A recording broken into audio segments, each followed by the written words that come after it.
Bismillahirrahmanirrahim. Assalamualaikum warahmatullahi wabarakatuh. Baik para pemirsa, pada video kali ini kita akan membahas ada satu praktek yang disebut poliandri, ternyata masih beredar dan dilakukan oleh masyarakat saat ini dan sempat gempar akhir-akhir ini. Kenapa itu poliandri dan apa itu poliandri? Secara singkat bisa kita jelaskan bahwa poliandri adalah seorang wanita yang dalam waktu yang sama memiliki suami lebih dari satu. Ini kebalikan dari poligami. Kalau poligami suaminya satu, istrinya lebih dari satu.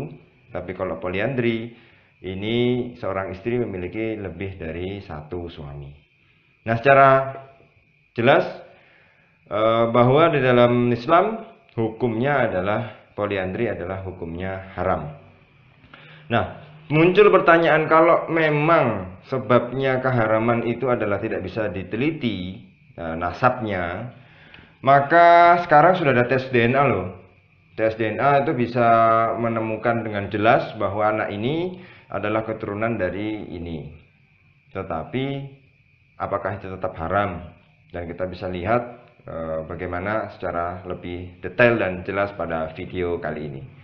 Baik para pemirsa, kalau kita kemudian berbicara tentang poliandri, bahwa ini keharamannya bukan disebabkan semata-mata karena akan khawatir terjadi kerancuan keturunan, tetapi memang itu yang sudah diharamkan oleh Allah Subhanahu wa taala, ya.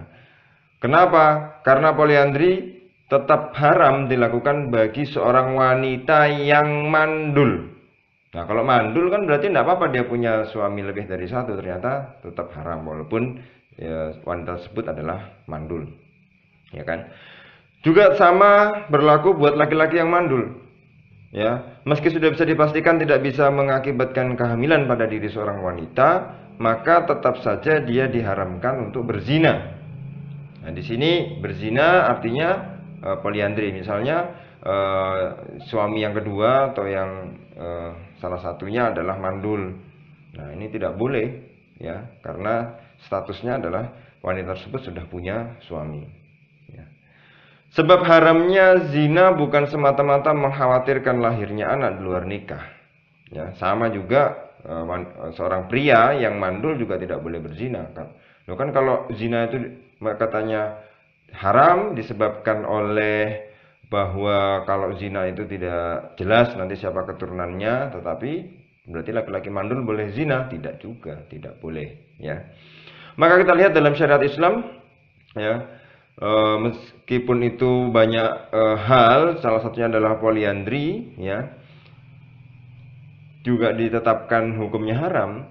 Jangankan poliandri, sedangkan melamar wanita yang sedang dalam lamaran orang lain juga hukumnya haram. Padahal belum ngapa-ngapain, itu masih melamar, ya, wanita yang sedang dalam lamaran orang lain. Kalau sudah putus, artinya sudah diputuskan, oh ini diterima atau ditolak. Nah, kalau ditolak baru boleh melamar wanita tersebut, ya. Termasuk melamar wanita yang sudah dicerai oleh suaminya selama masa iddahnya belum selesai, itu juga hukumnya haram. Ini apalagi sampai poliandri menikahi istrinya orang, ya, menikahi wanita yang sudah punya suami, maka keharamannya yaitu 2 kali lipat. Karena itu sangat keliru kalau ada orang yang berasumsi bahwa haramnya poliandri itu bisa hilang karena sudah ditemukan, seperti saya sebutkan di awal tadi, ada proses penelitian DNA yang itu bisa membuktikan ini anaknya siapa, ini keturunannya siapa. Juga tidak bisa, ya, tidak bisa itu kemudian menghilangkan keharamannya poliandri. Secara garis besar kita bisa menjelaskan bahwa poliandri adalah secara tidak langsung atau itu disebut juga zina. Kenapa? Karena praktek poliandri di masa Nabi SAW sudah ada dan diharamkan, namun sama sekali tidak berangkat dari khawatir terjadinya kerancuan nasab. Jadi kita zaman Rasul, nanti kita lihat ada sebuah hadis yang diriwayatkan oleh Sayyidah Aisyah radhiyallahu anha. Dalam salah satu hadis beliau menyebutkan, ini juga diriwayatkan nanti oleh Imam Bukhari dan Imam Abu Daud. ada 4 macam pernikahan dalam masa jahiliyah. Ya, ada 4 macam pernikahan dalam masa jahiliyah. Yang setidaknya kalau bisa kita lihat ini juga bersifat seperti poliandri. Ya, meskipun nanti kita lihat secara global itu adalah masuk prakteknya zina. Yang pertama, seorang lelaki melamar kepada lelaki lain untuk mengawini wanita yang ada di bawah asuhannya atau anak perempuannya. Nah, ini terjadi juga pada zaman sekarang.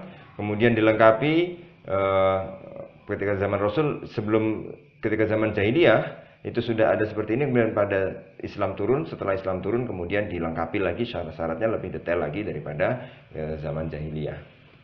Yang kedua, seorang lelaki meminta istrinya yang baru saja suci dari haid atau menstruasi untuk pergi kepada seorang lelaki yang dipandang cerdas atau ganteng atau baik fisiknya, ya.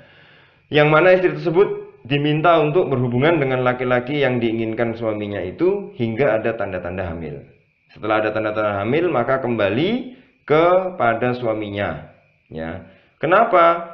Nanti suaminya itu ya boleh berhubungan lagi kapanpun dia kehendaki, ya. Nah, ini adalah contoh nikah yang nanti tujuannya untuk mendapatkan keturunan yang baik fisiknya atau yang cerdas, ya, ganteng atau cerdas. Ini adalah bentuk poliandri dan hukumnya haram dengan zina, ya, sama dengan zina. Jadi yang kedua ini setelah selesai haid, kemudian istrinya disuruh ke lelaki yang diinginkan oleh suaminya, yang ganteng atau yang cerdas, yang kuat fisiknya juga bisa. Kemudian setelah ada tanda-tanda hamil, baru kembali ke suaminya lagi, untuk mendapatkan keturunan. Nah, ini tidak boleh, ya. Yang ketiga, sekelompok laki-laki yang banyaknya kurang dari 10 orang itu bergiliran berzina dengan seorang wanita, ya. Apabila hamil dan melahirkan seorang anak, semua laki-laki diberitahu bahwa dia telah melahirkan anak. Wanita tersebut kemudian memilih salah satu yang paling ia sukai sebagai ayah, ya. Ayah dari siapa? Ayah dari anak tersebut. Ya, nasabnya disandarkan pada laki-laki yang paling dicintai oleh wanita tersebut. Jadi dari orang banyak 10 itu datang, ya, bergiliran, ya. Kemudian nanti kalau hamil baru yang perempuan ini menunjuk, ya, siapa yang pantas, ya, jadi ayah dari anaknya. Yang bentuk ketiga ini juga bentuk poliandri dan hukumnya haram sama dengan zina. Itu yang kita bisa lihat, ya. Yang keempat, coba kita lihat. Wanita pelacur memasang bendera di pintu rumahnya sebagai tanda untuk menerima laki siapa saja yang mau berzina dengannya, ya.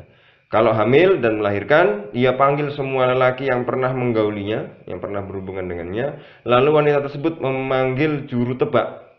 Jadi di Arab jahiliyah itu ada juru tebak yang bisa melihat, oh ini hidungnya mirip dengan ini, atau apanya mirip dengan, oh berarti ini bapaknya. Yang dilihat dari ciri-ciri fisik si anak itu. Dan kemudian juru tebak ini menetapkan ayah bayi itu kepada orang yang paling mirip. Nah, ini juga bentuk poliandri dan hukumnya haram sama dengan zina. Jadi yang bentuk 2, 3, 4 itu, ya, kalau kita lihat disebut zina dan di masa sekarang disebut dengan poliandri. Ya, yaitu satu wanita memiliki banyak suami, ya. Maka kita lihat sebenarnya bahwa semua agama yang pernah Allah Subhanahu wa taala turunkan sepakat mengatakan bahwa poliandri itu zina. Hukumnya sejak dulu haram, sejak adanya manusia hingga akhir zaman. Tidak akan pernah berubah, ya. Meskipun manusia sudah menemukan teknologi yang canggih seperti tes DNA. Sebab, ya, tes DNA yang bisa mengecek siapa keturunannya itu dengan keharaman zina memang tidak ada hubungannya. Artinya walaupun kita bisa menentukan, itu kemudian tidak bisa menghilangkan keharaman zina atau keharaman dari poliandri tersebut.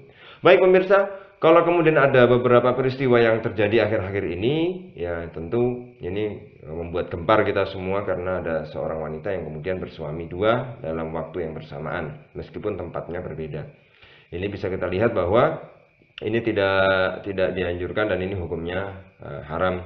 Dan kita bisa melihat bahwa Islam menjaga secara utuh bagaimana manusia itu bertindak, bagaimana manusia berlaku, bagaimana manusia harus mempunyai akhlak moral yang baik, sehingga apapun itu tidak terjadi sengketa, apapun itu semuanya bisa sesuai dengan fitrahnya manusia sebagaimana manusia itu dilahirkan di muka bumi ini. Baik para pemirsa, terima kasih. Kita akan ketemu lagi di video-video berikutnya. Jika ada pertanyaan, tulis di kolom komentar. Kita akhiri. Alhamdulillahirrahmanirrahim. Wassalamualaikum warahmatullahi wabarakatuh.